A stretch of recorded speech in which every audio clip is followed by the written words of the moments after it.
Recently, the Indian politics is undergoing radical changes, drastic changes, especially in the context of the coming Lok Sabha election,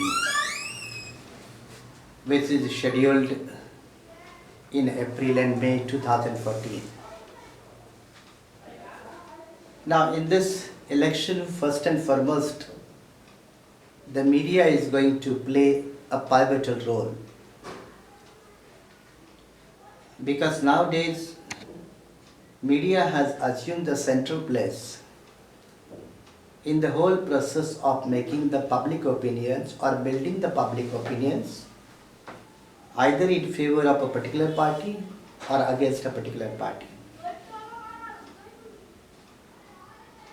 Again, in the media, the social media, the use of the internet, the use of the Facebook, the use of the Twitter, the modern technology, through which a middle class, middle educated class is the more accessible to these political parties. And this we are witnessing last 1 year or 2 years since the anti-corruption movement or agitation by Anna Hazare and others. And this has reflected in the last 4 concluded assembly elections of the northern India states. We must admit it, accept it, that in the Delhi Assembly election, the experiment of the AAP party or the team of the AAP, they have achieved a phenomenal success, a remarkable success. And in a political reality, nobody can undermine their success story. They have taken the issues of the common man, such as the Sadak, Bijli, Pani. It is called also again a BSP, a Bijli, Sadak and Pani. All 3 issues they have taken. In fact, they were successful in checking the pulse, a political pulse of the common man, as a result of which they have been successfully in a process of demolishing the big status quo political parties such as the BJP and the Congress on the other hand. Now, corruption is a very wide issue. In fact, in the neoliberalism phase of the third world countries, or even in the Western countries where the capitalism has reached to its own point, the point of highest level, lot of discontents have been in the people belonging to the lower orders or the lower status. And therefore, whether it is Occupy Wall Street in the United States of America, or anti-corruption movement in India, or even in Egypt and Poland, such kind of movements are coming, especially in the context of the economic issues. In this background, if we try to understand the whole emergent process of the AAP, or Arvind Kejriwal and his whole team, in India also they have successfully taken the issue of the corruption, which nobody can reject it. Right from small school admissions to minister level corruption, everybody is concerned about it.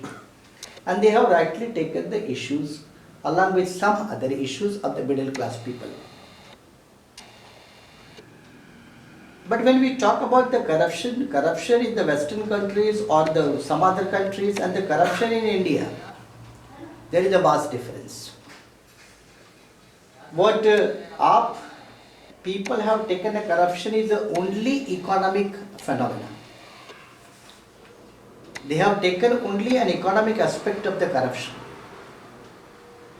They are not going to deal with the social kind of a corruption, religious kind of the corruption, intellectual kind of the corruption, and even in the corruption in the sphere of the spirituality also. Now, these are not the issues in the Western countries or other countries. And therefore, AAP has taken overall issue of the corruption if someone can make this kind of an assessment, it is incomplete, rather it is wrong. They have taken only economic dimensions of the corruptions or the economic aspects of the corruption, and therefore AAP team or AAP party or their team, they are not vocal as supposed to be or expected to be against the other kinds of the corruptions. For example, you have the social institutions like a khap panchayat working in Haryana own Arvind Kejriwal states. They are not taking this kind of the corruptions. Women issues, we know very well, patriarchy, the system, is the age-old one of the social institution of this country. They are not worried about this kind of the social institutions. Caste and untouchability, like communists, they have also successfully diluted the issue of the caste and untouchability and the discrimination. Communists also believed for a long period of time, right from 1925 in India, that with the advancement of the economic issues and the developmental politics, all these social institutions will be wiped out. What happened? CPI and CPM took many years to realize the ground reality of the caste, untouchability and other social diseases. And when we refer to other social diseases, like you have the system of the Jogins in the country, so even in Andhra Pradesh, or even Devdasi in Karnataka or Maharashtra, border of the Maharashtra, or even the dedication of the young girls to the gods and goddesses, these are also the corrupt social institutions, which they are not bothered about. And therefore, one of the net fallout or effect of our project is that in the current days, when politics is dominated by economics, when politics is influenced by economics, when politics has also taken the form of the corporatization, like in the form of that we should have the chief minister, we should have the prime minister like a CEO. When this kind of the new changes have emerged in the Indian politics, AAP people are bound to get a success in the politics also, and therefore they have got their success. But in India, against the social institutions of the caste, untouchability, discrimination, several other diseases, there have been long-standing movements for the years together. There have been long-standing social revolts, cultural revolts, protest, dissent movements, conversion movement, whether it is the Sikhism, Buddhism, Christianity, Islam, people have revolted against it. But in this new economic scenario, such kind of the movements will be diluted, sidelined by the effect of the AAP. And that is one of the biggest danger. That is one of the biggest danger.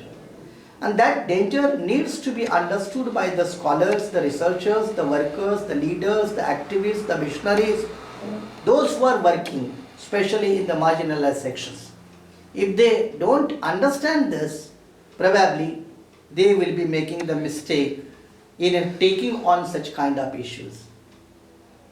Especially again coming to AAP, we can't understand the combination of the Kejriwal and Yogendra Yadav and others. Kejriwal is the product of anti-Mandalite movement, and Yogendra Yadav is, we can say, a product of Mandalite movement.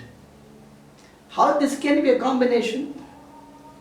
Along with you have the other players who can be an exponents of the corporates. They can be exponents of the NGO culture. Now, who is putting this kind of a combination? Who is directing, who is funding this kind of a combination? These are also the serious questions. Again, they are talking in the name of Aam Aadmi, Aam Aadmi, Aam Aadmi. So far till today, Aam Aadmi's patent rights was with the Congress party. They were the sole monopolist patent right holders of the Aam Aadmi. Now there is a paradigm shift. The patent rights is with the AAP project. Now can we say Arvind Kejriwal is Aam Aadmi? A income tax commissioner, wife is also commissioner, Aam Aadmi. Sisodia, huge NGO with the foreign funding, Aam Aadmi. On 3rd January, while securing the vote of confidence in the Assembly Delhi, Arvind Kejriwal himself made a statement saying that who is Aam Aadmi? Aadmi is that person who is the victim of the corrupt mechanism, corrupt governors, or who want to have a corruption-free governance. If that is the only convenient definition or perspective of Aam Aadmi, then we can ask a certainly question how Arvind Kejriwal and Sisodia can be Aam Aadmi who receives more than 3 lakh US dollars from the Ford Foundation, an American organization. Those who get the foreign funding through the NGO or through this Ford Foundation, now Aam Aadmi is not supposed to get a US dollars more than 3 lakhs. He cannot be an Aam Aadmi. And therefore, what Congress has tried to done in the name of Aadmi, in a near future, AAP will do the same thing in the name of Aam Aadmi. Only thing is that Congress experience is a proven experience and their experience is going to be proved very soon. Finally, issues are very good. Electric discharges, water supply. What about those who are not getting water, drinking water in villages? What about those who are living in the darkness for the years together without electricity? For such marginalized people, most oppressed people, what is the solution with AAP? And therefore, few urbanite, few socialite in the urban India, having satisfied with their minimum needs and everything, they are now at the forefront with the help of the media, with the help of the corporate funding, with the help of the NGO funding, with the help of a lot of sponsor elements from the NRIs and other parts, they are doing this kind of projects. How long they will survive? Time will tell us. How long they will sustain in the Indian politics? We did not forecast about them. Time will tell us. And time is the best judge of each and every political experiment. But one thing is again certain. They are also copying the models of the BSP which Kanshiramji earlier experienced. For example, one man, one note. One vote, one note. That is the originally Kanshiramji model. Even Narendra Modi is practicing now. Kejriwal team is also practicing. Yogendra Yadav knows very well that Kanshiramji when formed the party, he had a certain stages of the party. He openly says and admits that we are also following the footsteps of the Kanshiram. So the thing is not that the AAP has started some innovative techniques, given a new kind of dimensions.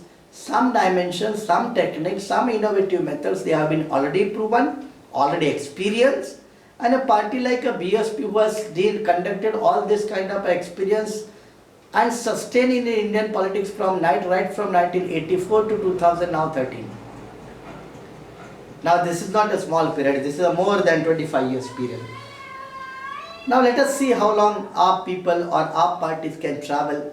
We know some of the colleagues of Arvind and Sisodia who were shouting the slogans of Bharat Mata Ki Jai under the umbrella of Anna Hazare. They are now joining the BJP also. So what they have learned actually? Or whether there are some forces in India which are working together, putting some people together, which will be serving the interest of the corporate class, and there will be a corporatization of several things in the name of corruption-free governance in India, and that is the biggest danger before the Indian democracy. Only time will tell us. We need not be cynical about all these things. We need not be critical about all this, but we cannot also neglect these aspects, and that's the ground reality. I hope this minimum info can suffice to our activists in understanding the new process of AAP. So, this